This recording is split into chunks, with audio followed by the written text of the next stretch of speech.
دوستو آج کی اس ویڈیو میں ہم آپ لوگوں کو ہماری دنیا کے اتہاس کے کچھ ایسے مشہور لوگوں سے ملوائیں گے کہ جن میں سے کچھ نے تو حد سے زیادہ مال و دولت حاصل کر لینے کی وجہ سے، کچھ اپنے آپ کو زیادہ عقل مند سمجھنے کی وجہ سے، تو کچھ ایسے کہ جنہوں نے طاقت حاصل کر لینے کی وجہ سے اتنا زیادہ غرور و گھمنڈ کیا کہ پھر انہوں نے نہ صرف خدا کا ہی انکار کیا بلکہ اپنے گاڈ کو ہی للکارنا اور اس کا مذاق بنانا شروع کر دیا۔ لیکن ہاں، اونچائیوں پر بیٹھے ہوئے یہ سارے لوگ بھی کتنی تیزی کے ساتھ دوبارہ نیچے آ کر گرے اور پوری دنیا کے لیے عبرت کا نشان بن گئے، یہ بھی سب نے دیکھا۔ دوستو اس لسٹ میں پہلا نام ہے ٹینکریڈو نیوز کا، جو دراصل برازیل دیش کا ایک الیکٹڈ پردھان منتری یعنی کہ پرائم منسٹر ہوا کرتا تھا۔ یہ ایک ایسا انسان تھا کہ جو گاڈ یعنی کہ خدا کے وجود پر یقین نہیں رکھا کرتا تھا، بلکہ ایک بار ایک بڑے سے مجمع میں اس نے اپنے سنگار کا دھواں اڑاتے ہوئے آسمان کی طرف دیکھا اور کہا کہ گاڈ دیٹس فار یو، یعنی کہ خدا یہ تمہارے لیے ہے۔ اور حیرانی کی بات یہ ہے کہ اس انسان کی موت لنگز کینسر کی وجہ سے ہوئی تھی۔ الیکشن سے پہلے ٹینکریڈو کی طرف سے یہ دعویٰ کیا گیا تھا کہ آنے والے الیکشن میں وہ بھاری بہومت سے تو جیتے گا ہی اور دیش کا صدر بھی بنے گا، اور اس کام کو کرنے سے اس کو خدا بھی نہیں روک سکتا ہے۔ یقینی طور پر ٹینکریڈو الیکشن جیتا، بڑی بہومت سے جیتا، لیکن اپنی ذمہ داری سنبھالنے سے صرف ایک دن پہلے ہی یعنی رات کے وقت وہ خطرناک طریقے سے بیمار پڑا اور پھر 38 دن تک بیڈ پر ہی رہا۔ 38 دن کے بعد وہ اس دنیا کو ہمیشہ ہمیشہ کے لیے چھوڑ کر چلا گیا۔ یعنی ٹینکریڈو الیکشن جیتنے کے بعد بھی ایک دن بھی گدی پر نہیں بیٹھ سکا۔ دوستو اس لسٹ میں اگلا نام ہے اسٹیون ہاکنگ کا، کہ جس کو ہماری اس نئی دنیا کے سب سے بڑے اور جینیس ویگیانکوں میں سے ایک ویگیانک مانا جاتا ہے۔ اسٹیون ہاکنگ کی طرف سے بلیک ہول اور یونیورس سے جڑی ہوئی باقی بھی بہت ساری چیزوں سے ریلیٹڈ بہت سارے نئے نئے آئیڈیاز دیے گئے ہیں، جن کو دنیا بھر میں کافی قبول کیا جاتا ہے، مگر گاڈ کو لے کر اسٹیون ہاکنگ کے خیالات بھی پوری طریقے سے نیگیٹو تھے۔ بلکہ کئی بار تو اسٹیون ہاکنگ کی طرف سے جب گاڈ کے بارے میں بات کی جاتی تو بڑا ہی بھدا، عجیب و غریب اور گستاخانہ لہجہ اپنایا جاتا تھا۔ اس ویگیانک کا کہنا تھا کہ جنوں اور پریوں کی جھوٹی کہانیوں کی طرح خدا کا وجود بھی ایک جھوٹ ہی ہے۔ اس سائنٹسٹ کی کتابوں میں بھی خدا کے وجود کا انکار کیا گیا ہے اور یہ کہا گیا ہے کہ یہ دنیا خدا نے نہیں بنائی بلکہ ہمیشہ سے تھی، اور وقت وقت پر ہماری یہ دنیا، ہمارا یہ یونیورس اپنی شکلیں یعنی کہ اپنی تصویر بدلتا رہتا ہے۔ لیکن دوستو خدا کے وجود کا انکار کرنے والے اس ویگیانک کی پرسنل زندگی بھی بڑی ہی عجیب و غریب تھی، اور یہی وجہ تھی کہ وہ اکثر دنیا میں چرچاؤں کی وجہ بھی بنتی رہتی تھی۔ آدھی سے زیادہ عمر تو یہ انسان پوری طریقے سے پیرالائزڈ رہا اور صرف ایک چیئر پر ہی بیٹھا رہا، اور ایلن میسن نامی اس کی وہ گرل فرینڈ، کہ جو بعد میں اس کی بیوی بھی تھی، پوری زندگی اپنی معذوری یعنی کہ اپنی کمزوری کی وجہ سے یہ انسان اس کے جسمانی تشدد کا بھی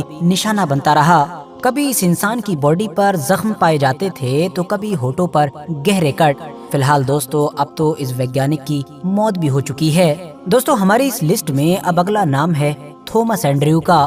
آپ میں سے بہت سارے لوگ اس انسان کو جانتے ہوں گے کیونکہ یہ ہماری دنیا کے اتہاس کے سب سے مشہور شپ بلڈرز یعنی کہ جہاز بنانے والے لوگوں میں سے ایک تھا۔ یہ وہی انسان تھا کہ جس نے اپنے دور کے سب سے بڑے اور سب سے عظیم الشان جہاز، کہ جس کو ٹائٹینک کے نام سے جانا جاتا ہے، اس کا نقشہ تیار کیا تھا۔ اس انسان کی طرف سے ٹائٹینک کو لے کر کہا گیا تھا کہ یہ ابھی تک کا سب سے مضبوط اور سب سے محفوظ جہاز ہے اور اس کو گاڈ بھی نہیں ڈبو سکتا ہے۔ لیکن دوستو جیسا کہ ہم سبھی جانتے ہیں کہ ہوا اس کا بالکل الٹ، کیونکہ ٹائٹینک تو اپنے پہلے سفر میں ہی بری طرح سے ڈوب گیا تھا اور ساتھ میں 1500 لوگوں کی جان بھی لے گیا تھا، جس میں بڑے بڑے بزنس مین، پولیٹیشینز اور سیلیبریٹیز وغیرہ بھی موجود تھے۔ اور ہاں، خود تھامس اینڈریو کی بھی اسی جہاز کے ڈوبنے کی وجہ سے موت ہو گئی تھی۔ دوستو اس لسٹ میں اب اگلا نام ہے نمرود کا۔ نمرود ہماری دنیا کے اتہاس کا ایک بڑا ہی ظالم، طاقتور اور گھمنڈی بادشاہ گزرا ہے۔ یہ بادشاہ نہ صرف خود کے خدا ہونے کا دعویٰ کیا کرتا تھا بلکہ اپنی تمام پرجا کو اپنی عبادت کرنے پر بھی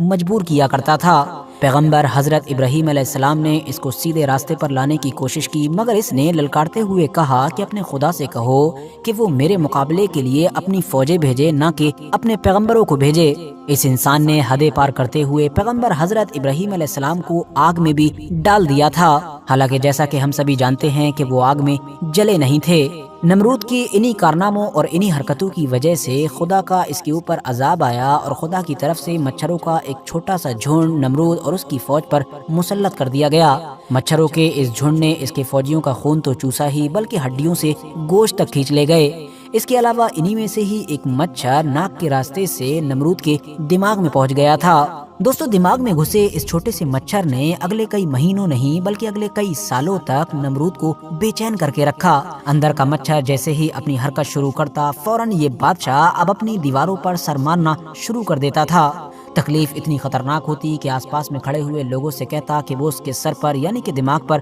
جوتے برسائیں، اور جوتے برسانے پر ہی اس کو آرام ملتا تھا۔ ایک چھوٹے سے مچھر کی وجہ سے ایک بادشاہ کہ جو نہ صرف اپنے خدا ہونے کا دعویٰ کیا کرتا تھا بلکہ اپنے لوگوں کو اپنی عبادت کا حکم دیا کرتا تھا، اب انہی لوگوں سے ہی وہ اپنے سروں پر جوتے کھا رہا تھا۔ فی الحال آگے جا کر اسی مچھر کی وجہ سے ہی نمرود کی ایک دن موت بھی ہو گئی تھی۔ دوستو اس لسٹ میں اگلا نام فرعون کا بھی ہے۔ سب سے پہلے تو آپ لوگ یہ جانتے چلیں کہ فرعون کسی ایک خاص انسان کا نام نہیں تھا بلکہ مصر کے اتہاس میں جو لوگ مصر کی گدی پر بیٹھا کرتے تھے یعنی حکومت کیا کرتے تھے ان کو فرعون کہا جاتا تھا۔ لیکن حضرت موسیٰ علیہ السلام کے دور کا فرعون کہ جس کا اصلی نام رامسس سیکنڈ یعنی کہ رامسس ثانی تھا، اس کی گنتی دنیا کے اتہاس کے سب سے ظالم حکمرانوں کے ساتھ کی جاتی ہے۔ یہ فرعون نہ صرف اپنے آپ کے خدا ہونے کا دعویٰ کیا کرتا تھا بلکہ اپنی پبلک یعنی کہ اپنی پرجا کو بھی مجبور کیا کرتا تھا کہ وہ اس کی عبادت کریں۔ زیادہ تر لوگوں کو اس نے غلام بنا رکھا تھا جن پر یہ حد سے زیادہ ظلم و ستم بھی کیا کرتا تھا۔ خدا کی طرف سے حضرت موسیٰ علیہ السلام کو اس کی اور اس کی قوم کی ہدایت کے لیے بھیجا گیا یعنی کہ اس کو سیدھے راستے پر لانے کے لیے بھیجا گیا، مگر یہ ہمیشہ موسیٰ علیہ السلام کو جھٹلاتا رہا۔